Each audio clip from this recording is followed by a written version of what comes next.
Hello, it's week 35 and this week we are learning Forbidden Stitch in the Happy Stitch project. You can see that I've started stitching already a little line of back stitches, and they're quite wide ones. They're a little bit wider than I would normally do, and the reason for that is that we're going to be sort of weaving up and around over the top of them without going through the fabric, so keep them on the slightly wide side. I'm just going to do a few more here so that you can see that technique in case you're not familiar with it. Although, to be honest, if you're not sure about backstitch yet, I wouldn't start with Forbidden Stitch. Okay, it's not the easiest one to start with. I've had to have a little refresher since doing it. I actually learnt it for the Top 50 Stitches booklet. It was the first time that I'd done it then. So yes, don't start learning hand embroidery with Forbidden Stitch. That's my top tip for today. Okay, so what I'm going to do now is I'm just going to come up through the middle of the end stitch. Now you might want to just wiggle it with your thumb so you get right through the middle underneath. I'm just going to come up through, there we go. Excellent, right. Oh, sorry, that was somebody at the door and I had to stop filming. Sorry about that interlude. Okay, so I'm just going to loop my thread round the top, okay, and we're not going through the fabric now, we're just going underneath those back stitches. So I'm going to go round up underneath from the bottom of the first stitch, round over the top and into the second one. Now I've pulled that too far there, look, so I'm just going to use my needle to pull that back up a little bit. I actually find this helpful if you keep your thumb on the stitch sometimes, the one that's going over the top. Okay, so you can see me just doing that there. Now that first stitch I'm going to come back up through the bottom of that stitch, but we need to make sure we go under that one and then over that loop that we've just created there. Okay, just like that. This is one that at first the tension will feel all weird. Okay, so if you're doing this on a sampler or something like that, please have a go on a scrap piece of fabric first. If you can. This is not one to just try the first time on a finished project, because as you can see I'm getting myself in a tangled mess there around the screw of the hoop. But yeah, please practice it. So I'm skip to next one like I did before, so you go along the next stitch along and then come back through under that stitch but over the loop that you've just created.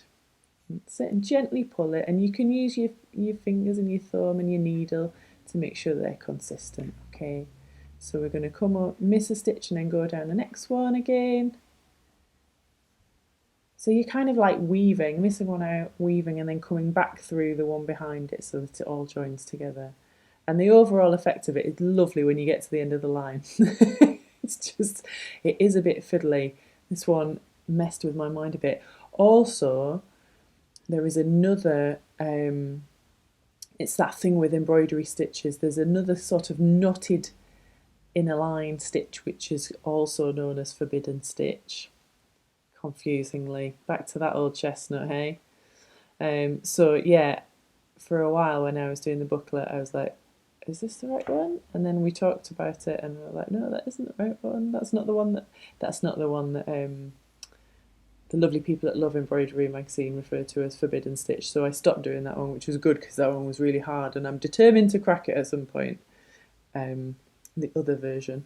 But this is more of a loopy weavy one. And what you could do actually is if you wanted to, you could do the back stitches in one colour and you could do the weaving bit in another colour. I'm just going to use my needle to pull that back up through there. So remember, when you weave through that stitch, it's underneath the back stitch but then over the loop. Okay, and that'll help you get that continuous pattern along the line. There we go. Oops, you can always wiggle it back through if you need to. Go down through that last one there.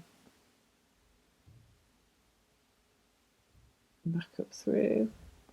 Now, I need to tell you that I'm about to make a mistake on this because I think I'm about to put my needle in the end and that's not what you're meant to do. Go back down through the middle of the last stitch, not the end like I'm doing here, okay? Unless you want a kind of pointed end like that, you might want that. I don't know.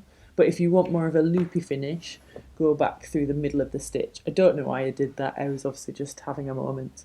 If you want to see me do it properly, have a look at the IGTV video, which will be up later today over on my Instagram, which is at Hello Hooray blog. I mean, it doesn't look bad. It's just not got a loop at the end, because when you put your knot at the top at the end, the loop disappears. So it's up to you. If you want that effect, do that. But anyway, good luck.